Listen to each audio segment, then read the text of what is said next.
Hello students. आज के इस वीडियो में हम लोग अवतल दर्पण से संबंधित एक प्रश्न पर चर्चा करेंगे। प्रश्न है कि यह एक अवतल दर्पण है जिसकी फोकस दूरी 15 सेंटीमीटर है और अवतल दर्पण के सामने विभिन्न दूरियों पर जैसे 30 सेंटीमीटर, 35 सेंटीमीटर, 20 सेंटीमीटर और 10 सेंटीमीटर पर वस्तु रखी जा रही है। ऐसी स्थिति में एक बड़ा और वास्तविक प्रतिबिंब, एक बड़ा और काल्पनिक प्रतिबिंब, एक छोटा और वास्तविक प्रतिबिंब वस्तु के बराबर प्रतिबिंब कब बनेगा। मतलब है, प्रश्न को ऐसे समझिए कि एक अवतल दर्पण है यहाँ पर देखिए, एक अवतल दर्पण है।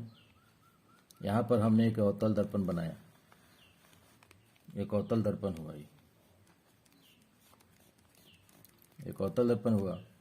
आप जानते हैं कि दर्पण का जो मध्य बिंदु होता है वह दर्पण का ध्रुव होता है। यहाँ दर्पण का ध्रुव है और दर्पण जिस गोले का भाग होता है उस गोले के केंद्र को दर्पण का वक्रता केंद्र कहते हैं।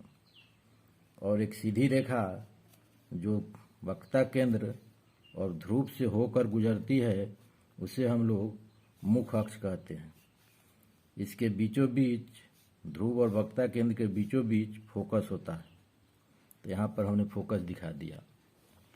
अब आप जानते हैं कि ध्रुव और फोकस के बीच की जो दूरी होती है उसको फोकस दूरी कहते हैं। इसको एफ से, हम छोटा एफ से सूचित करते हैं। तो यह फोकस दूरी हो गया। अब प्रश्न में दिया हुआ है कि दर्पण का जो फोकस दूरी है वह 15 सेंटीमीटर है। तो एफ का जो मान है वह दिया है, एफ बराबर 15 सेंटीमीटर। एफ का मान कितना दिया है? 15 सेंटीमीटर। मतलब ध्रुव से और फोकस के बीच की जो दूरी है इसको हम फोकस दूरी कहते हैं। ध्रुव और फोकस के बीच की दूरी को फोकस दूरी कहते हैं और यह फोकस दूरी का मान 15 सेंटीमीटर दिया हुआ है। अब कहता है एक वस्तु का बड़ा और वास्तविक प्रतिबिंब कब बनेगा। बड़ा और वास्तविक प्रतिबिंब कब बनता है?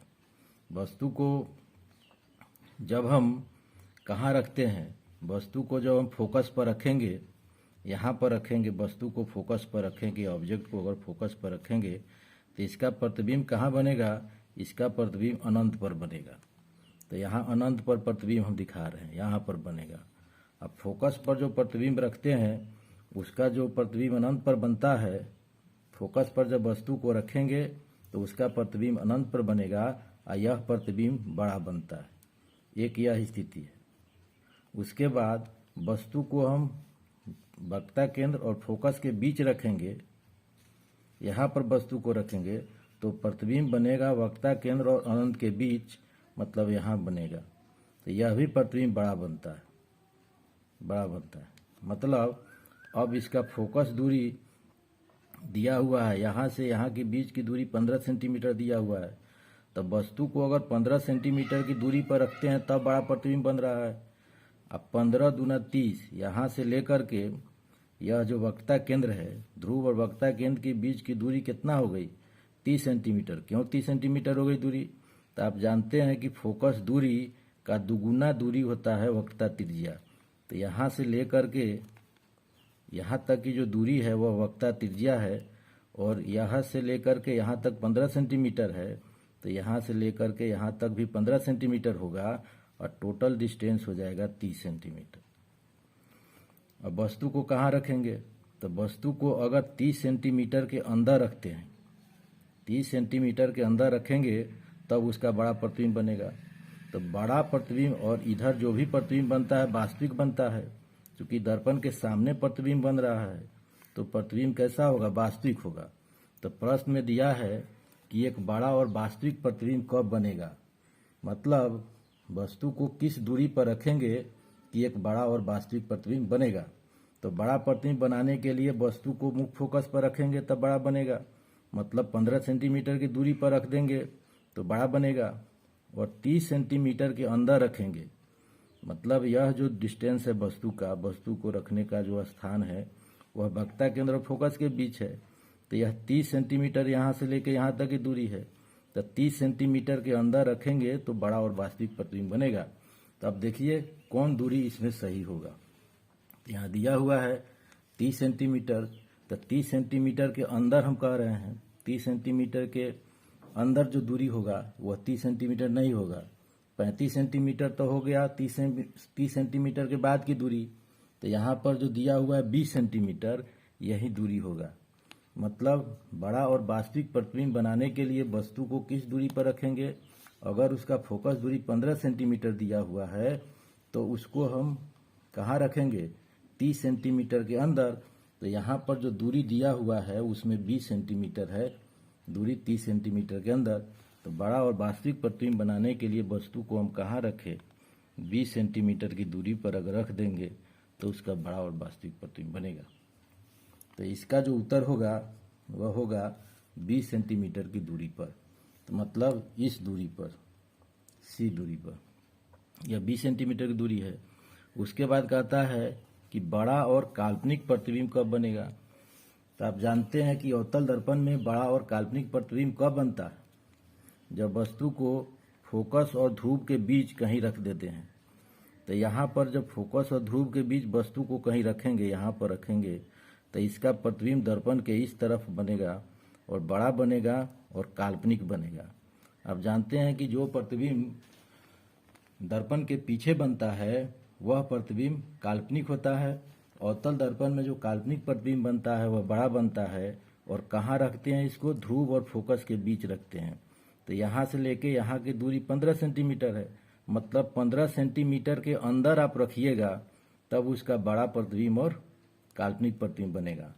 तो यहाँ पर प्रश्न है कि बड़ा और काल्पनिक प्रतिबिंब कब बनेगा? जब उसको 15 सेंटीमीटर के अंदर रखिएगा। तो आइए देखते हैं कौन सा दूरी यहाँ पर दिया गया।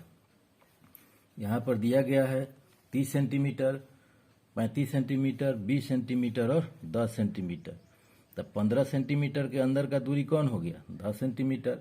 तो इसका जो उत्तर होगा बड़ा और काल्पनिक प्रतिबिंब बनाने के लिए उसको 10 सेंटीमीटर पर, दिए गए प्रश्न में 10 सेंटीमीटर की दूरी पर अगर रखते हैं तो उसका बड़ा और काल्पनिक प्रतिबिंब बनता है। तीसरा प्रश्न है कि एक छोटा और वास्तविक प्रतिबिंब कब बनेगा? तो आप जानते हैं कि छोटा प्रतिबिंब कब बनता है? जब वस्तु को आप अनंत पर रखते हैं। यहाँ पर देखिए, वस्तु को जब अनंत पर रखिएगा यहाँ पर, तब उसका प्रतिबिंब कहाँ बनेगा? फोकस पर बनेगा और यह प्रतिबिंब छोटा होता है। दूसरा चीज, वस्तु को जब अनंत और वक्ता केंद्र के बीच रखेंगे तो उसका प्रतिबिंब वक्ता केंद्र और फोकस के बीच बनेगा। यह वक्ता केंद्र है। यहाँ देखिए, वस्तु को जब अनंत पर रखे तो उसका प्रतिबिंब कहाँ बना? फोकस पर बना इमेज। अब वस्तु को वक्ता केंद्र और अनंत के बीच रखते हैं तो उसका प्रतिबिंब फोकस और वक्ता केंद्र के बीच बनता है।